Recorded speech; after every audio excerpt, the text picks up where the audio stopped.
right. What's happening, everybody? What's going on? I'm your host, RJ Carbone, and you are listening to episode 411 of the podcast. Welcome to BD4. In this episode, if you can tell by the title, we're going to be talking some Knicks. It's been a bit. We had one the other week, but kind of excited for this one. Kind of excited to talk Knicks because, listen, it's the season is right around the corner. Actually, the first preseason game begins on October 4th, which I don't know what day that is. Kind of set myself up for failure there. It's in a couple days, okay? Because as I'm recording, it's October 1st, Saturday. So that means tomorrow, 2nd, Monday the 3rd, Tuesday night. We'll see some Knicks basketball for the first time in, a few months. So we're going to talk. This is a Knicks 2022-2023 season preview episode. So if you are new here, be sure to do all the stuff that you usually do. Subscribe to the podcast, download these episodes. You know where to find me on social media. And I don't think we need to waste any more time. Of course, you can find my blog, BD4blog.com, where it has all of my information, the podcast, my social media, and the actual blog that I write about the Knicks, Yankees, and MMA.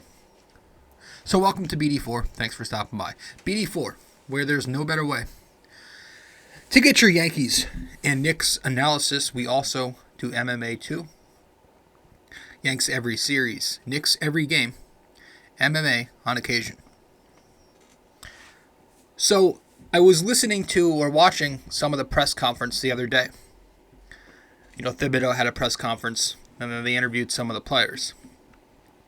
First off, how are we feeling? How are we feeling about bearded Thibodeau? Do we like bearded Thibs? Yes? No? I think it's cool. I think it looks pretty fly. I don't know. I heard somebody make a pretty funny comment on some Knicks stream. It's like he looks like a depressed old man who's just gonna run the veterans out there. But yeah. I was listening to the press conference, and of course, it wouldn't be a Thibodeau press conference if right off the bat he gets into it about lineups. And his rotations are one of his they're one of the reasons that Knicks fans get frustrated with Thibodeau. It is because of his rotation. So he mentions the rotation, and one of the few things I took from it was his comments. I guess we'll start here with Obi Toppin and Julius Randle. And, one of the reporters asked why Thibs didn't really play them much together last year, despite the analytics being positive. And Thibodeau's response was basically telling the Knicks fan base that it's not going to happen, that they're still not going to be playing together. He literally told us that as straight as you can get without actually saying it straight up. So they asked him about why he doesn't play them together, and he goes, well, yeah, the analytics are positive when they're on the floor together, but a lot of that is skewed since they play together in blowouts a lot. Usually when a coach says that, that's probably telling. Like he could have easily just said, well, yeah, they do play good together. They do play well together, and that's something we want to experiment more with. We liked what we saw. No. He immediately kind of shuts it down. And so I'm kind of expecting, kind of trying to prepare myself for another season where we probably don't get much of Obi Toppin. And that's very unfortunate. Randle's not going to sit. Okay, he's the big money guy. He's the guy they brought in here. He's not going to sit. Obi's not going to start. I think, though, hopefully it's possible for Obi to get some more minutes. Like, obviously what he did last season, be a very productive offensive player and provide energy and a spark off the bench wasn't enough. And so what I think going forward it has to be for Obi, excuse me, is he's just going to have to earn Thibs' trust through one way. And it's really the one way that any player wins Tom Thibodeau over.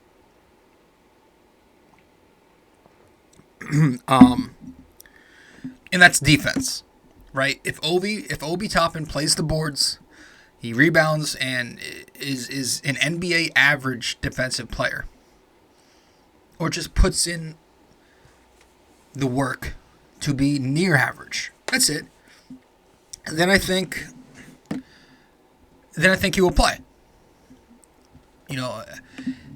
I think maybe, watching Obi Toppin play, he likes, obviously, his style, his game is leak outs. He loves those leak outs, running on the break.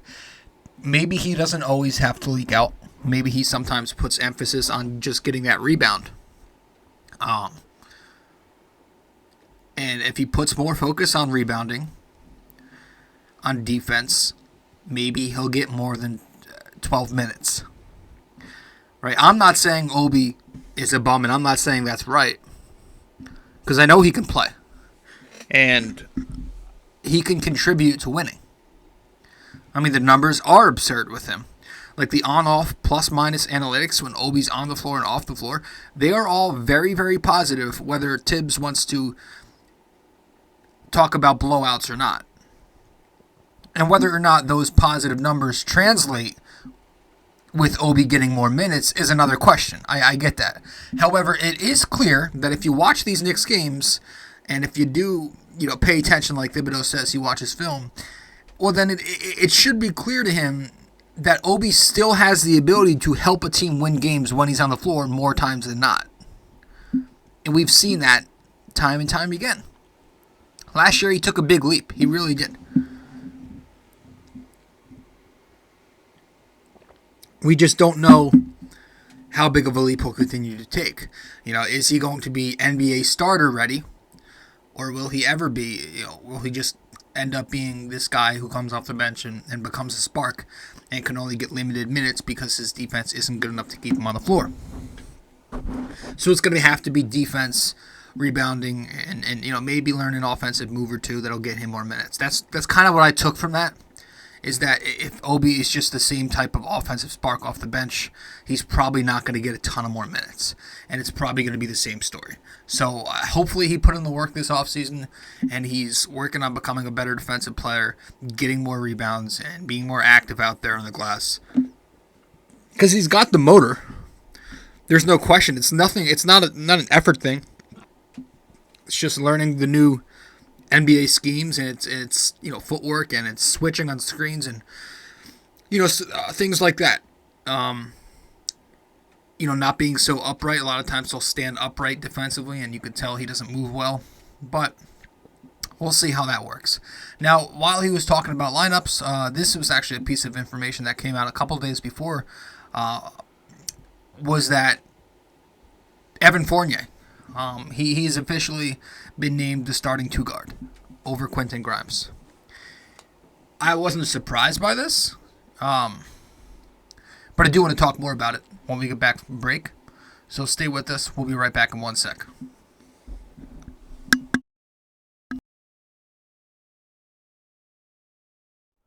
Hey guys, so if you are a listener of the podcast often and you want to know where to find me on social media, you can find me on Facebook at BD4. You can find me on Twitter at BD4Pod. And you can also find me on Instagram at Rob J. Carbone.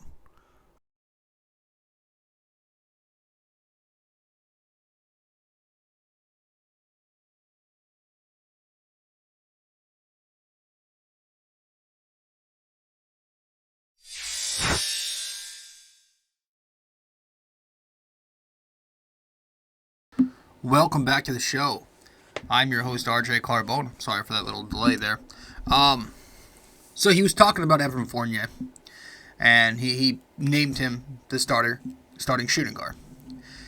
Now, I think the reasons for Evan Fournier being named the starting shooting guard are pretty obvious if you know Thibodeau, and just know how the NBA works. One, he's being paid the bucks. second. Let me adjust my camera here. He is being paid the big bucks. So those guys usually get the starts. But, Grimes, while a solid shooter, he's not exactly Fournier level. He's also not the playmaker that Fournier is. And he's also, I think, most importantly, as much as we like to joke about it, he's not a veteran. And I'm not just saying that because Fournier's a veteran, but Fournier's I think Thibs also wants to see, and cover your ears, Knicks fans, more of that Fournier-Randle tandem. Kind of try to just, develop some continuity, keeping what we had together. Because it wasn't pretty always with Randle and Fournier. It wasn't exactly, who was it from 2 years ago that worked really well in the two-man game? Bullock. It wasn't exactly Reggie Bullock and Julius Randle type between them. But we did see the chemistry improve a little as time went on. We saw moments where it could work. And so maybe I'm thinking Thibodeau sees that, and he's thinking if he keeps them together, the chemistry will improve. Now the questions, if you're putting Fournier there at starting shooting guard, who's going to be the defender there? Who's going to be the defensive player at the wing and below? Because you look at it, and it's not going to be Brunson. We know that. He's not a defender. He's too tiny. It's, we thought RJ was going to take that step last season. Never really happened. Flashes, but he never really became a defensive-minded player. And obviously it's not going to be Fournier. So that's kind of concerning. And it's kind of, I don't know, I feel like Fournier would fit better with the second unit because of his shooting and his ability to move off the ball and run off screens and come off all those L cuts. But at least you have defensive players off the bench. You have Rose who can play defense. You have Quickley. You've got Sims in the front court along with, if Cam Reddish gets minutes, he'll play defense. Depending on if McBride plays, he'll play defense. You have defensive players off the second unit that you could put Fournier out there with and not have to worry about. But again, I do understand it. I think one thing I hope that we at least focus more on defensively is a closing lineup. So if Grimes isn't going to get the start, can you at least put Quentin Grimes in all these closing lineups? That I'll be fine with. Because it is how you finish. And it sort of makes perfect sense. Grimes plays excellent defense. He has the size, the strength, the hustle, the IQ, to where he's an excellent perimeter defender. He forces a ton of turnovers. We saw that plenty of times last year. We also saw plenty of times last season Evan Fournier get benched in the entire fourth quarter because of his defense. Especially if the Knicks were trying to protect a lead, not gain one. I mean, if you watched Evan Fournier play defense, the offense is opposing guards constantly went at him in point of attack. His pick and roll defense was just, wow. A slow-footed fuck is who he is, to put it nicely. So I at least hope that Quentin Grimes gets some closing minutes. I think that'll be huge for the Knicks down the stretch. Immanuel Quickley, I would also like to see him in closing lineups. How do you not have Quickley be a part of that unit? I think he led fourth quarter minutes last season with the Knicks. And he had a number of big performances down the stretch. But think about it. I mean, Brunson will certainly close. You just paid him, and he proved his clutch play in the playoffs last year. RJ Barrett will obviously close. He's the face of the franchise. Just got his extension. Derrick Rose is even an option to close. He's healthy now. He has gotten clutch buckets over the course of his career. So if Grimes is out there too, it's kind of going to be tough to fit Quickley in there. But you're going to have to kind of mix and match game by game. I'm very happy to see Quickley and Rose back together because Rose was hurt most of last season. And when Rose was healthy, Quickley was kind of struggling. But him and Rose, IQ and Rose, I guess we'll segue into this, back together is going to be a great boost to that second unit. Remember, IQ started playing much better towards like the middle of February and on. That was like the last, 25 games or so. He really looked good. Now, Quickley's just going to have to improve the efficiency. He can play good defense. That's an underrated aspect of his game that people don't often mention. He's a good perimeter defender.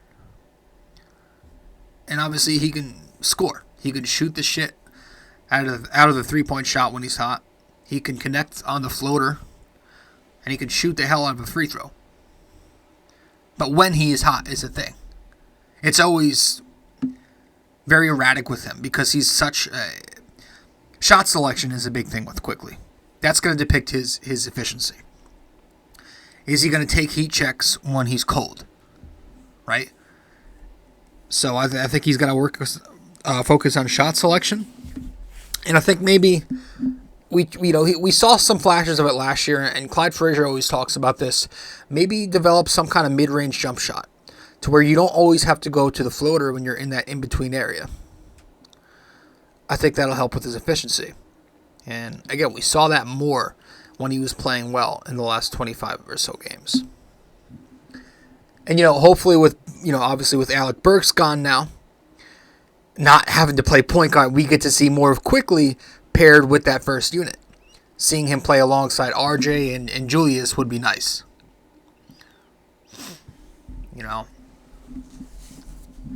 But I want to see how Quickley gets off to a start this year. Because he usually, in his first 2 seasons, he got off to slow starts. So it's going to be interesting to see what happens this October and November. But the point guard rotation is interesting. It's going to be nice to finally have a legitimate point guard rotation on this team. Brunson over Kemba and Burks. That's, it looks like an upgrade. Immanuel Quickley, Derrick Rose, if 100% healthy like he says he is. And, again, I don't know if Deuce McBride's going to even have a big role. And forget about the rookies. I don't even know much about them. And this Hartenstein kid, I don't even know anything about him. Don't even know what position he plays. But the point guard rotation, Brunson, Quickley, Rose. Those are going to be the first 3. And, of course, Quickley can slide up to the 2, play off-ball, combo guard type player. But Jalen Brunson, first and foremost, I like that signing. I think, it's a little pricey. But I'm kind of coming around on it. And he's a tough guy. This is a guy with a tough, gritty attitude. You watch him in the playoffs. You see how he is. He doesn't take shit. And he's a New York-born kid. But listening to RJ Barrett talk about him was pretty telling. Don't know if you guys saw that clip of RJ. But basically he said... It's nice to have another guy with that winner's DNA. And that kind of stood out to me. Another, not one more guy, right? Another guy. AKA we had one, me, not Randle.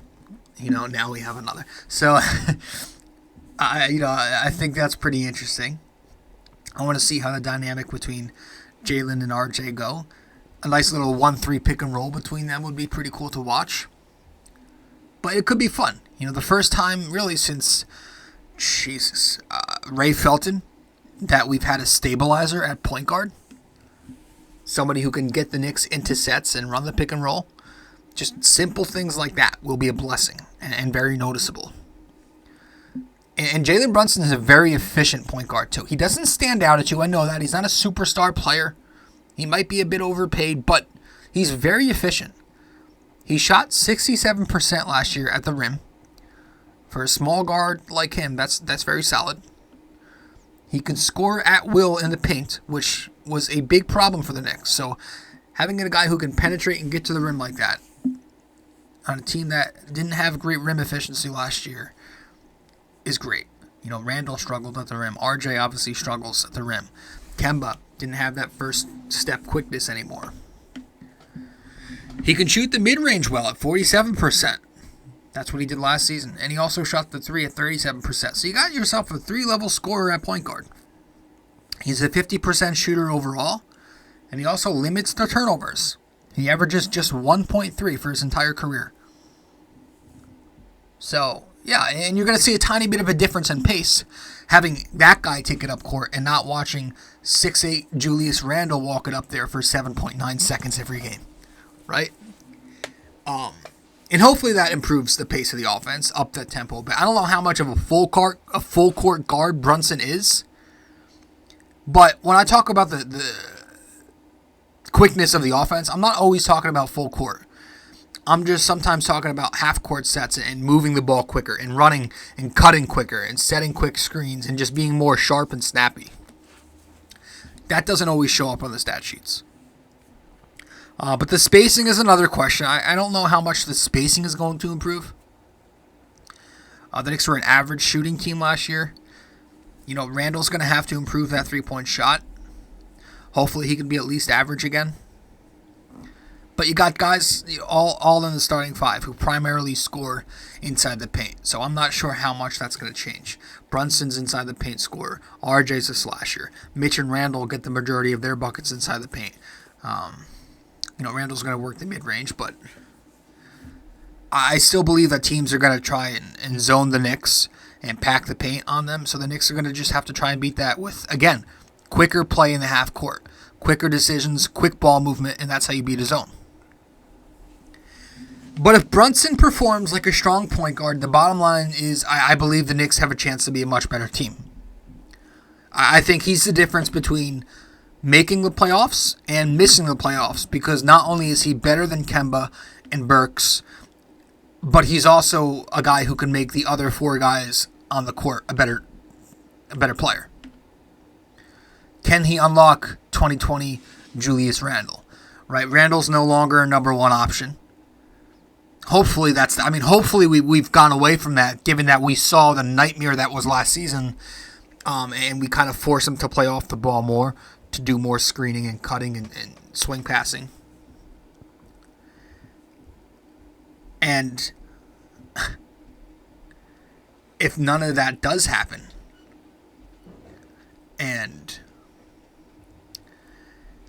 Randle is still not getting his shit together, and he still can't bottle up his emotions, and he isn't making the extra pass, and he's skipping rotations defensively still, not making the hustle plays, and he's giving thumbs down, not joining the team huddle, slapping laptops, skipping press conferences, all that, if that still becomes a thing and he's still the same old Randle from 2020, or 2021 rather, I think the Knicks have to move on from him then. And I could see it. Right? But right now, I'm going to try to give him the benefit of the doubt. It's a new year. We're kind of putting that behind us. And, from the media day the other day, Randle looks to be in better spirits. He's smiling. He's laughing. He says he was in a bad spot last year, so we'll take his word for it. We will see how long that lasts, though. I will say there is nothing better in New York sports than the redemption story, right? We love that. We will get on you when you're down, but if you're doing good things for this organization, we treat you like a fucking king. I want to talk some more about another player as soon as we get back from break. Just stay with us 1 sec. We'll be right back. BD4 is located on many different platforms. You can listen to the podcast on Apple Podcasts, and if you do there, be sure to give us a 5-star rating and review. You can listen to it on Spotify, but you can also watch the podcast on both Spotify and YouTube. BD4 is available on many other platforms as well. All you got to do is search it up. Apple Podcasts, Spotify, YouTube, and much more. All right. Welcome back to the show. I'm your host, RJ Carbone, and you are listening to episode 411 of BD4. Cam Reddish was one of my favorites to watch at Duke. And, man, when the Knicks traded for him, I was excited. But all this talk, it's like, where does it leave Cam? You know, where the hell are the minutes going to come for Cam? We talked about Obi, Randle, RJ, Grimes, Fournier, everybody. Like, where's Cam minute? Where's his minutes going to come from? Where are they going to come from? Do they ever come? You know, we've already heard trade rumors a couple of weeks ago. I don't know how true it was, but, you know, it's hard to, where is it going to come? And he didn't play. Remember, when he was healthy last year, he barely played. He barely played. And it kind of goes, again, because when he played, he started playing good before the injury. He started playing very productive. But he still didn't play much.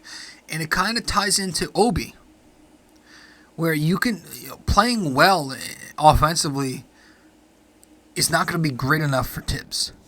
And with Cam Reddish, not just defense, but it's more just his motor. I think that's why he's not really a Thibodeau guy. It's his motor. It's going to come down to one simple thing. Effort. He's got to play extra hard. He has all the talent in the world. He's got all the tools. He's got the size. Right? He's tall. He's bulky. He's got a wingspan. He's got the athleticism. He's got a smooth-looking jumper. He's got big strides.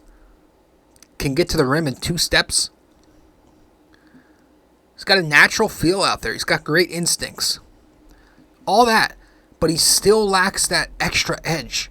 That motor. Which is ironic because he was traded for... we traded Kevin Knox for him. But I think that's why Thibodeau doesn't really use him.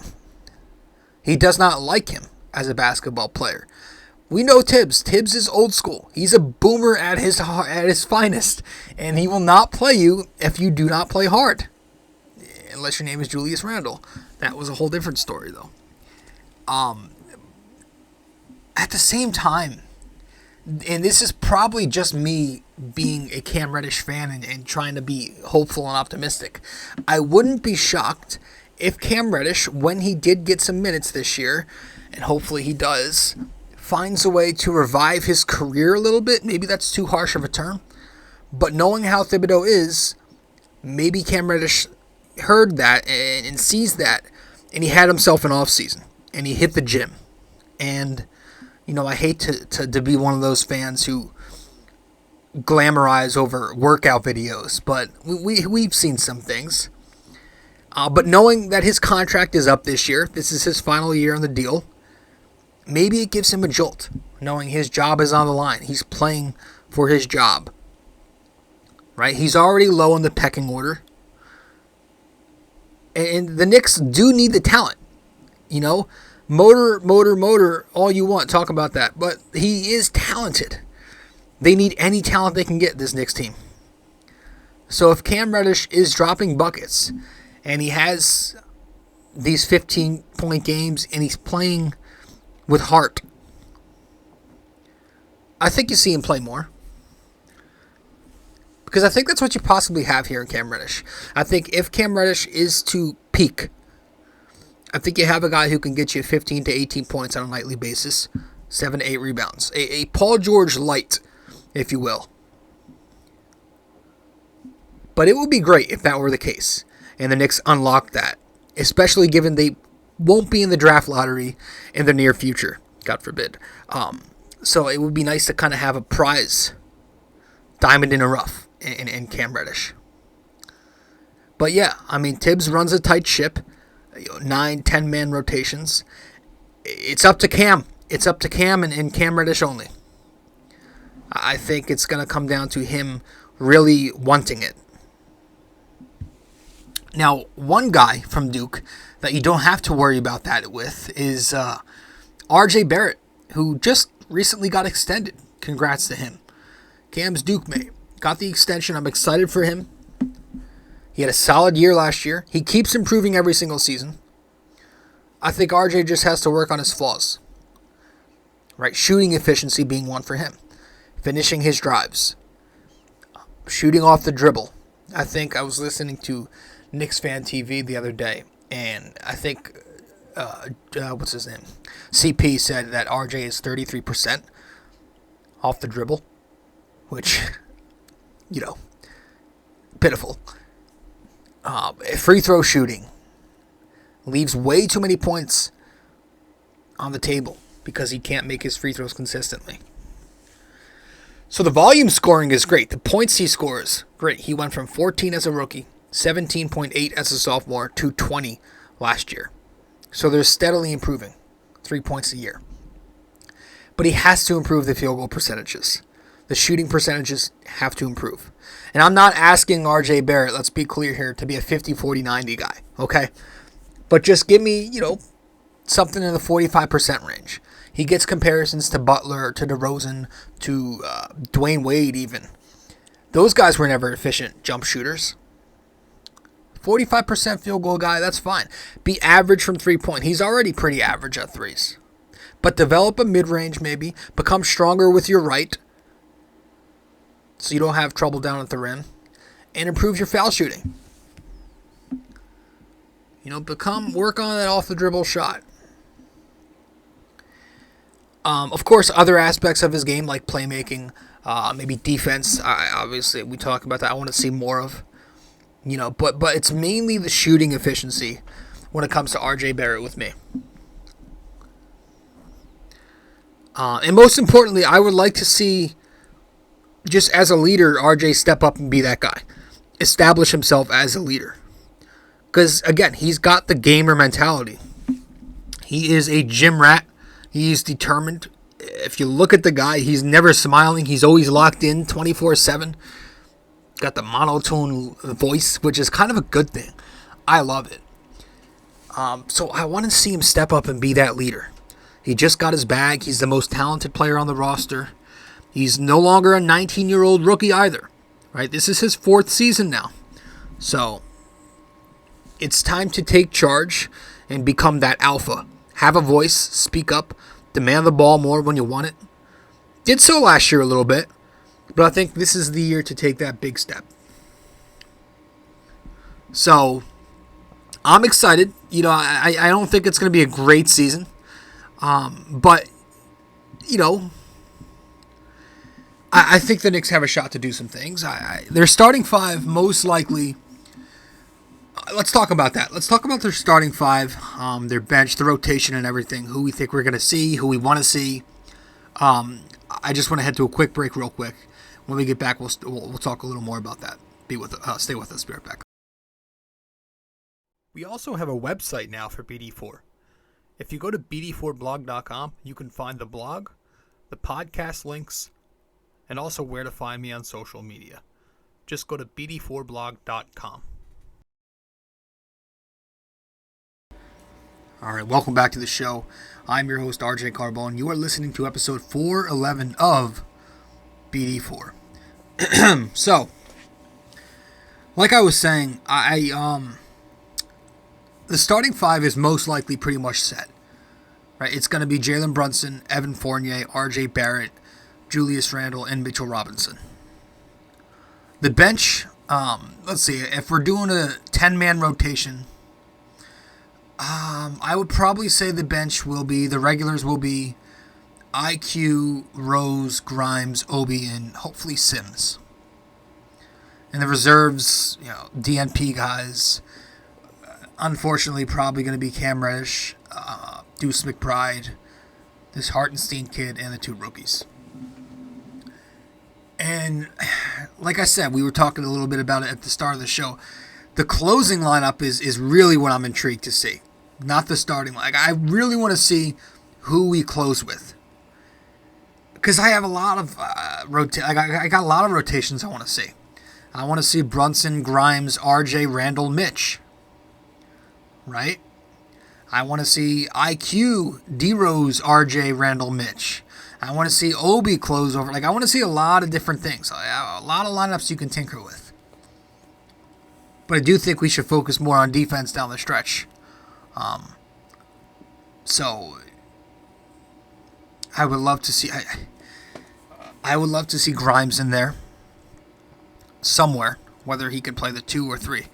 RJ's going to be in there, but I really do think IQ should be given some closing minutes at point as well.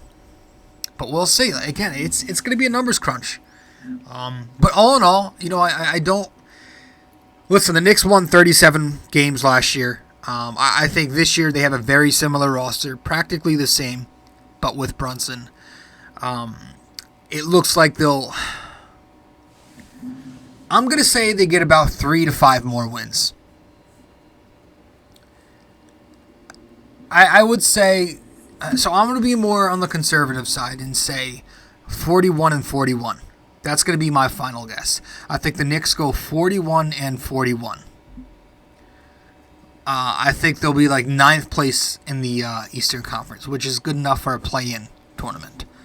Not the playoffs yet. They'll probably become a play-in team. Excuse me.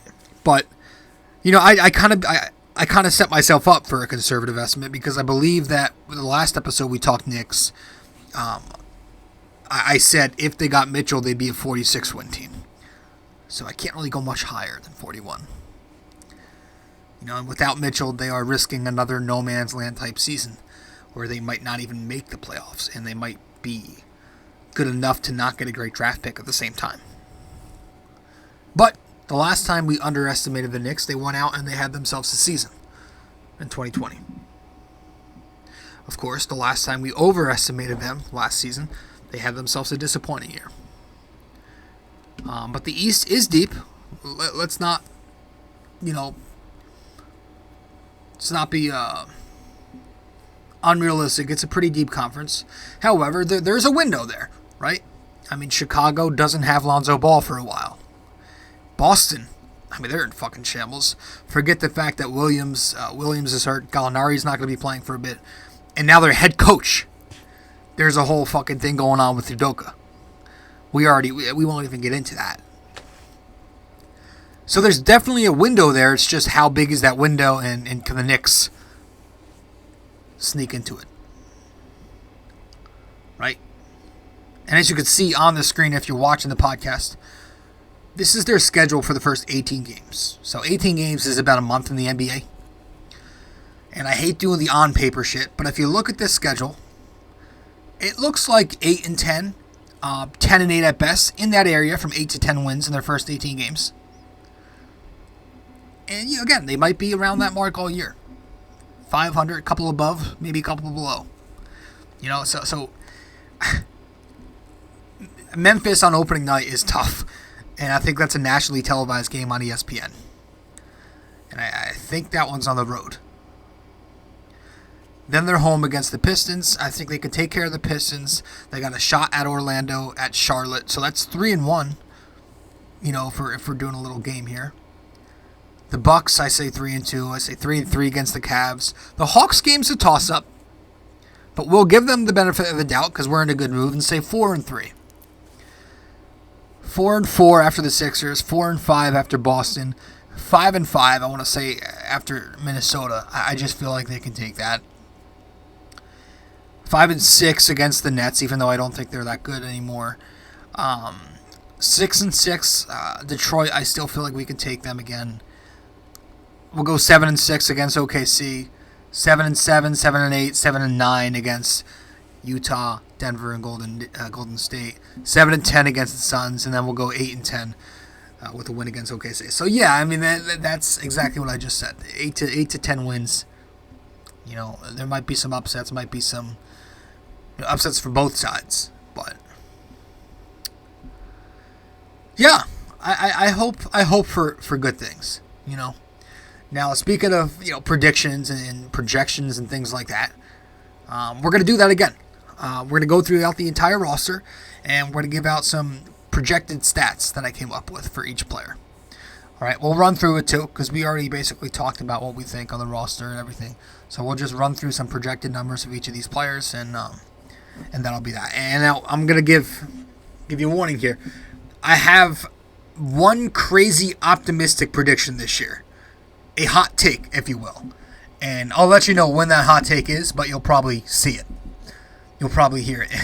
I probably shouldn't. I'm not going to tell you until after I read this person's stats, because I want to see if you can get it on the spot who that hot take is. You'll know. All right, so we're going to head to a quick break. When we get back, we'll run through some of these projections. Stay with us. Be right back. You're listening to BD4. Studio 69 Productions is a podcast production agency created by Leo Rodriguez to allow content creators to market their podcast. It's an online platform that will market your podcast or any other project that you're working on. Get in touch with Leo Rodriguez from Studio 69 Productions. You can find Studio 69 Productions on Instagram at Studio69NJ. Studio 69 Productions, where dreams are heard and born.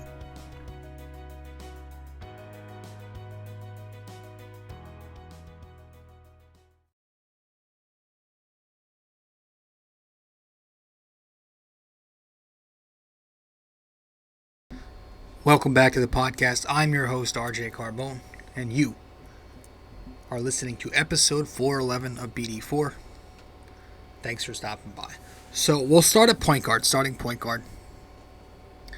And I got Jalen Brunson going for 17 points, 4 rebounds, and 6 assists with the Knicks on 48% from the field, 36% from 3, 86% at the line. Those are Jalen Brunson's projections. Moving on to RJ Barrett. I got 22 points, 6 rebounds, 3 assists for Barrett on a career high 44% from the field. Actually, I think he did that second season. 35% from 3 and 77% at the stripe. I think we'll get better with his efficiency. Evan Fournier, 15 points, 3 rebounds, 2 assists. Very similar to last year. 44% field goals, 39% 3, 78% from the free throw line. Julius Randle, 19 points, 10 boards, 4 assists. Very similar to last season. However, I think with the point guard now, and last season on his mind, I think he'll make the effort to become a better, more efficient basketball player. And I think 47% from the field, 33% from 3, and 78% at the line, which is a lot better than what he was. And we go to our starting center, Mitchell Robinson. I have him 9 points, 10 boards, 2 blocks, 70% field goals, and 52% at the free throw line. I'm excited for Mitch. You know, I think he also just got a contract, and I think he's going to have a career year. I hope he can stay healthy. As we go to the bench, Immanuel Quickley, I have going for 12 points, 4 boards, 4 assists, 42% field goals, 38% from 3, and 87% free throws.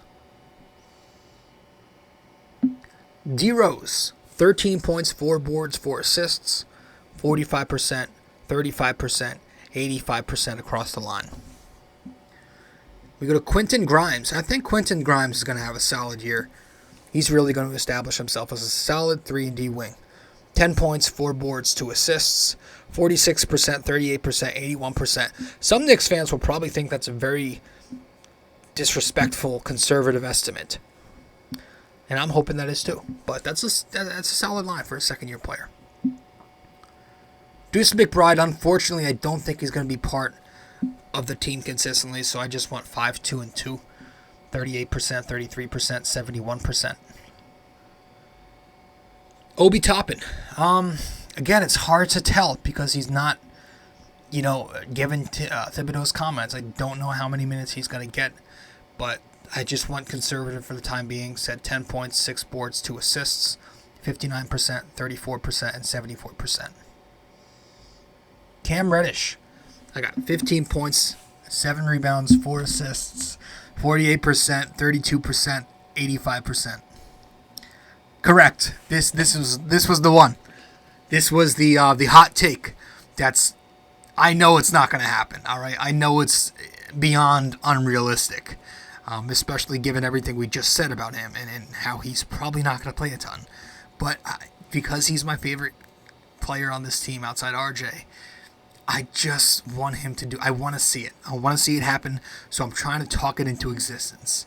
Right? And I know that's not going to happen. These are bullshit numbers, but I'm just doing it because I want to see it. All right, so Cam's going to find a way to revive himself. Put up 15, 7, and 4 for the Knicks. And be efficient, 48%. God, would that be nice. The dude has all the tools, man. It's just about that motor. And lastly, Jericho Sims off the bench. Again, I don't know how much he'll play. I do hope he'll play some, because they usually like to give Mitch 25 minutes. So maybe they can give Sims the other 23 or whatever it is. You know? And that'd be great if they do. But if he still gets, minutes sparingly, I guess I probably should have went better stats here, because Taj Gibson is no longer on the roster. So maybe Sims does get... Sims is good. I think Sims is going to be a really solid backup.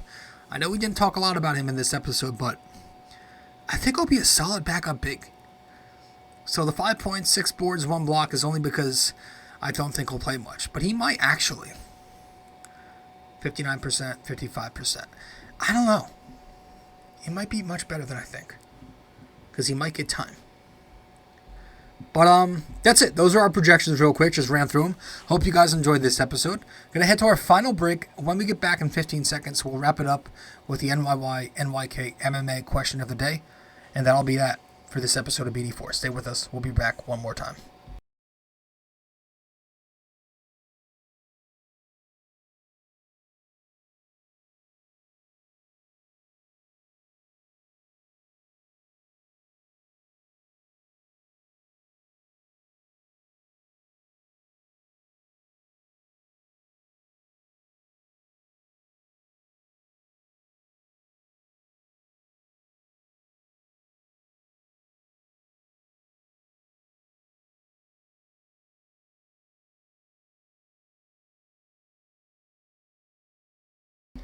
Alright, so that was a little longer than 15 seconds. My apologies. Welcome back to the show, though. I'm your host, RJ Carbone. We're going to wrap it up with our NYY-NYK-MMA Question of the day for 411. Let's get to it.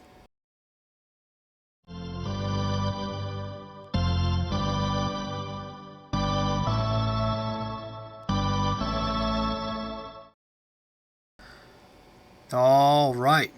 Welcome back to the show, episode 411. Let's wrap it up with our NYY-NYK-MMA Question of the day. So for this episode, I'm asking you, who made the most three-point shots on the 2012-2013 Knicks roster? I have a feeling I've asked that before, so, if this is a question I'm repeating, my apologies, but who made the most three-point shots on the 2012-2013 Knicks roster? Let me know the answer wherever you can reach me. If you get the answer correct, I'll give you a shout-out in the next episode. If you don't get it correct, I'll let you know what it is in the next show. Who made the most three-point shots on the 2012-2013 Knicks roster? I've had a lot of questions about the 2013 roster, just because it was a time that was good for Knicks fans, and I really enjoyed that season, and it was also one of the first seasons I watched as a diehard Knicks fan. I believe I hopped on board during the Jeremy Lin era, which was in 2011, 2012, maybe the year before that. But, yeah, 2013 was fun. All right, guys, that's it. Again, I am your host, RJ Carbone. Thanks for listening. Be sure to subscribe to the podcast and all that fun stuff. And I will see you in the next episode. The Knicks start on the 4th. So, we're going to be recapping throughout the season. I don't know how many episodes we'll have out for the preseason this month, but happy October. Gonna go watch some Halloween, and it's raining Saturday, getting the downpour from that hurricane. But yeah, thanks guys, and I'll see you in the next one. All right, ciao.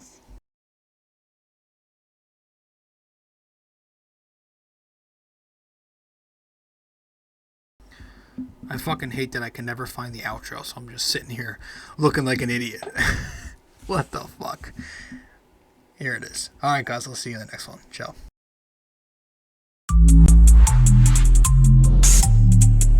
This episode was brought to you by Anchor.